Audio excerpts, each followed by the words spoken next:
How much do you know about finances? I'm not talking about just the usual stuff about savings, investing, and all that, but what about the entire world of finance? Even after working in the industry for years and years, my knowledge just barely scratches the surface of what's out there. And you know what? I'm okay with that. I'm Scott Sery. I developed the Know to Grow program that helps take you from having no idea how to make money outside of your regular 9-to-5 day job to growing that idea so that you can live the life that you've always wanted to live. Today's video is all about the things that you'll likely never need to know. It's kind of a 30,000 foot overview of all these little pieces of our financial world and why most of it is never going to apply to your life. So this way, when you see them, you can just kind of ignore a lot of the advice you see out there.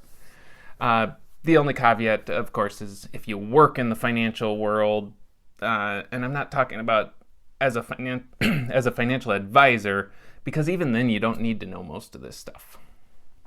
Okay, so let's get right into it, and we'll start with the very basics. We're going to start with stocks and bonds.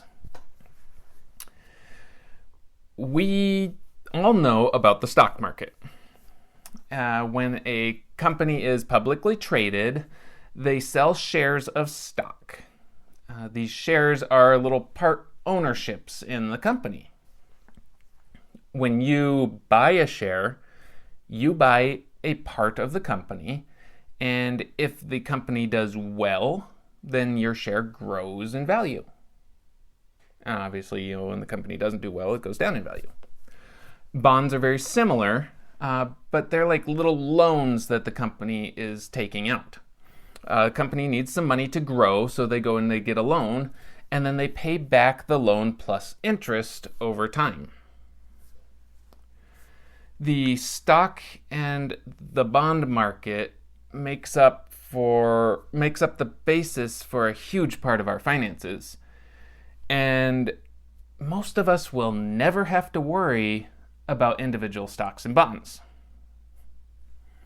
Instead, using mutual funds, you can mitigate your risks and not put all your eggs in the proverbial financial basket. IPOs. IPO stands for Initial Public Offering. It's when a company decides that they are going to start selling shares of stock. And generally speaking, it's a pretty big deal. If you don't mind risk, getting in on an IPO is a great way to get in on the ground floor and possibly make a lot of money. Or possibly lose a lot of money if the company goes under, kind of like Enron did back in the 90s. Most of us don't want to mess with IPOs. And instead, you can find a mutual fund that is heavily focused on those initial public offerings, and that's where somebody else is doing all the heavy lifting to determine which IPOs are the best and deserve your investment. EBITDA. I don't even know if this is pronounced EBITDA. It stands for earnings before interest, taxes, depreciation, and amortization. It's one of those things that you look for if you're analyzing stocks, and it's an indicator of the company's overall financial health. A lot of the finance gurus out there will go on and on about this number and really focus in on it. But unless you're doing technical analysis and picking stocks, you can probably just scrub this term from your vocabulary. Money supply. The money supply is moving a little bit away from investments and more into economics in general. The way money works isn't as simple as I give you $1 and then you give me something that I value at $1. It's really complex, convoluted, and almost kind of like a big Ponzi scheme.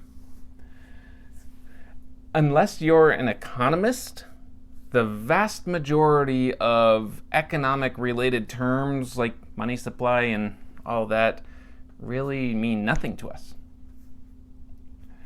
Fannie and Freddie. When the housing market goes crazy, these terms come up a lot. And that's because the government has a heavy hand in mortgages. So not only does the government get your property taxes, they also have a stake in the interest that you pay on your mortgage. Mortgages are really freaking weird. You'd think it's a loan from the bank to you, but that's not really how it works. These things, they're bundled up, they're packaged, they're sold, they're transferred, and a whole lot more. If you want to go down that rabbit hole and learn about how mortgages actually work, and if you want to see kind of the mess that they actually are, there are tons of great videos out there that'll explain it much better than I can. But of course, to you, the consumer, none of that really matters. What matters to you is that if you pay your bill on time, then your loan amount goes down each month, and eventually you actually own your house. Let's see, how about quantitative easing? Remember a few years ago when the government was just pumping money into the economy?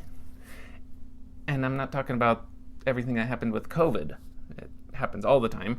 And generally they call it quantitative easing. Quantitative easing is pushing money into the economy in order to help keep things flowing. Our economy is robust and does well when money constantly changes hands. If there's a stop in there somewhere, for some reason people stop spending, that's when things slow down and we start to get into trouble. So when the government gives us money, that's them pushing money into the economy to encourage us to keep spending and keep the whole thing moving. You know, if you just make more money, you can kind of quantitatively ease your own finances instead of relying on the government magically conjuring up money from somewhere.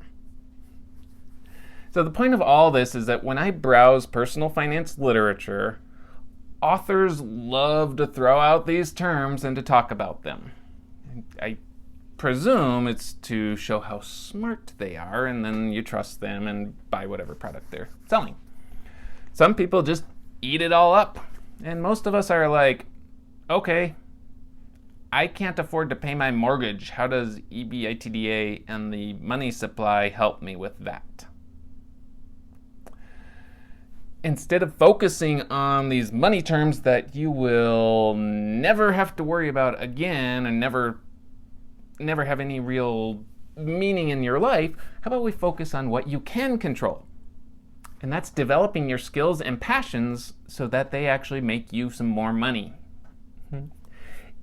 If you're stuck, it's time to sign up for Know to Grow. Just head over to www.knowtogrow.com.